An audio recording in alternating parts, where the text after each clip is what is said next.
São mais de 11 milhões e 500 mil habitantes. Desses, cerca de 80 mil vivem em situação de rua. E mais de 2 milhões em favelas, o que representa cerca de 11% da população, a maior do país. São mais de 6 milhões de automóveis circulando pelas ruas da cidade. Já o metrô de São Paulo, considerado um dos mais modernos e confortáveis do mundo, transporta 2,5 milhões de pessoas todos os dias. São 200 hospitais. Desses, 121 são municipais. A rede de ensino também é a mais extensa do país. São mais de 7 mil escolas. Dessas, cerca de 1.500 unidades são municipais. São Paulo ainda conta com 105 faculdades, 28 universidades e 23 centros de educação tecnológica. São Paulo é a terceira maior cidade italiana do mundo, a maior cidade japonesa fora do Japão, a maior cidade portuguesa fora de Portugal, a maior cidade espanhola fora da Espanha. É a terceira maior cidade libanesa fora do Líbano. São Paulo tem cerca de 673 mil árvores. Os principais rios da cidade são o Tietê e o Pinheiros. Mas tem muita água passando por baixo do asfalto, do cimento e do concreto. O município tem nada menos que 186 bacias hidrográficas catalogadas pela prefeitura, o que representa cerca de 200 cursos d'água. São 48 mil ruas, avenidas, pontes e praças oficiais. Enfim, essa é São Paulo, a maior cidade do país e da América Latina e uma das maiores do mundo. Boa noite a todos. Eu sou o Marçal, próximo prefeito de São Paulo. Você viu aí na pesquisa da Veja, na pesquisa da Veritá, mais de 30%. Imagina a pesquisa que eles forçam para a gente ficar atrás e a gente já está liderando. Imagina quando eles encontrarem a punição nas urnas do dia 6. Minha pergunta é para o Boulos. Eu acredito que se São Paulo mudar, se São Paulo acreditar nisso, o Brasil inteiro vai ganhar. Então, não é que eu estava sem problema, né? Porque é um grande problema a Prefeitura de São Paulo, é um grande desafio. E aí no final da sua pergunta você deixou, eu não sei se foi proposital, você falou assim, por que você quer entrar no sistema? Não, eu não quero entrar no sistema, eu quero colocar pessoas que não se curvam para esse tipo de sistema. O sistema ele não é a lei, o sistema é o modus operandi que o político toca a política. E aí eu percebi, né, eu já estou na política há alguns anos, auxiliando, ajudando.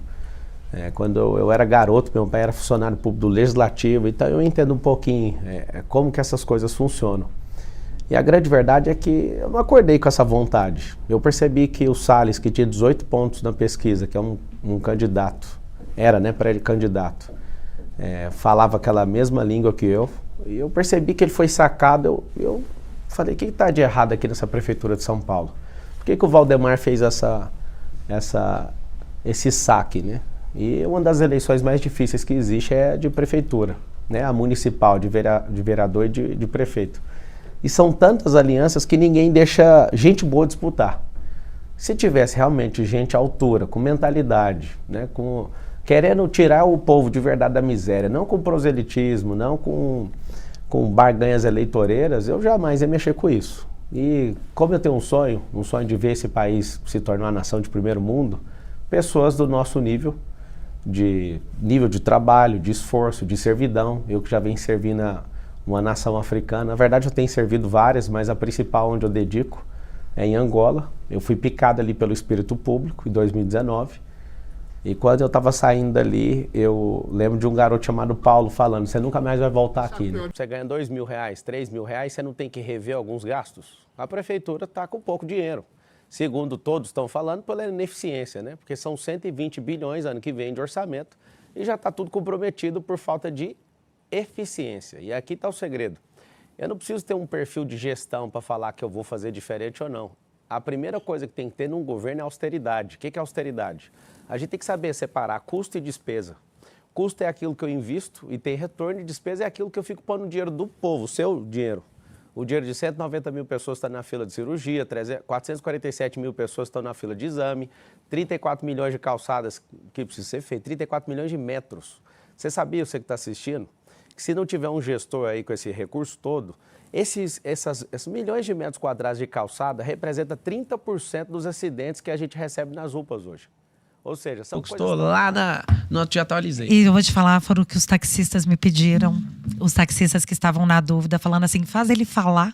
Vamos lá então, taxista, vocês vão pôr isso no filme, não vão levar multa andando no corredor, vocês vão poder colocar propaganda nos carros de vocês e essa é a minha luta com vocês. Vocês não vão pegar câncer de pele para andar em carro sem isso filme não, que eu já sei da luta. Fechou? E nós vamos fazer um aplicativo de verdade para vocês ganharem com isso também. Olha que...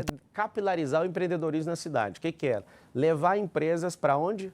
Para a sua comunidade. Nesse plano nosso, projeto que é a Comunidade Forte, nós vamos levar empreendedorismo para todas as comunidades. O que vai acontecer? Na sua comunidade, você não vai ficar precisando ficar arrastado no metrô, onde você nem é tratado como gente. Você não vai ficar 2 horas se deslocando, porque não faz sentido você sair de dentro da sua casa 4 horas da manhã para chegar às 7 num lugar, ir lá abrir seu computador e entrar na internet, sendo que você poderia fazer isso aí onde você está. Então nós vamos levar a empresa, só que eu tenho um empecilho com isso. A maior parte das áreas de comunidade, periferia e favela, elas têm um problema, não tem liberação fundiária, não tem escritura, não tem investimento. Eu já acabei de falar, vou repetir, não tem investimento nas favelas. Quando você ouvir daqui para frente favela, significa ausência de Estado e pessoas que começam a prosperar também deixam a favela e não tem investimento privado porque não tem liberação fundiária. O que eu quero fazer? Eu quero levar isso para vocês, e interessante que vocês fiquem incomodados, é porque nenhum político está propondo nada diferente.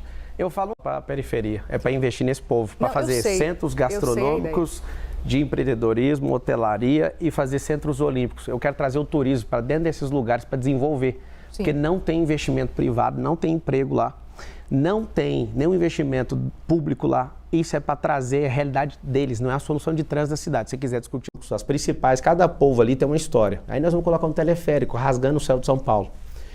Por que nós vamos fazer isso? Ao invés de só preocupar com tarifa de ônibus, nós vamos colocar esse teleférico, que esse é meu desejo, não vai ser com dinheiro público, vai ser parceria público-privada. Para os moradores vai ser gratuito e para quem for de fora, qualquer pessoa de fora da cidade de São Paulo, essas pessoas vão pagar e nós vamos criar um turismo. Sabe por que vai ter turismo nas favelas de São Paulo? Porque a favela de São Paulo ela é mais segura do que o centro de São Paulo.